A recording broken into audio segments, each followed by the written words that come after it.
หมู่ของข้อยมีหมู่คนลาวคนหนึ่งลาวชื่อว่าพรประเสริฐลาวมีอายุได้ประมาณ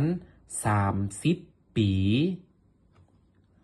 ลาวยังบ่แต่งงานเทื่อแต่ว่าแฟนของลาวงามหลายข้อยและลาวรู้จักกันได้ประมาณ5 เดือนแล้ว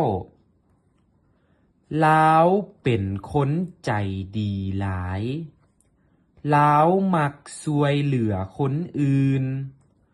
พวกเฮารู้จักกันได้ก็ย้อนว่าครั้งทำอิฐที่ลาวเห็นข้อยตอนนั้น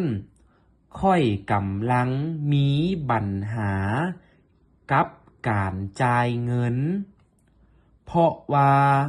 ข้อยยังสับสนกับการใช้เงินกีบอยู่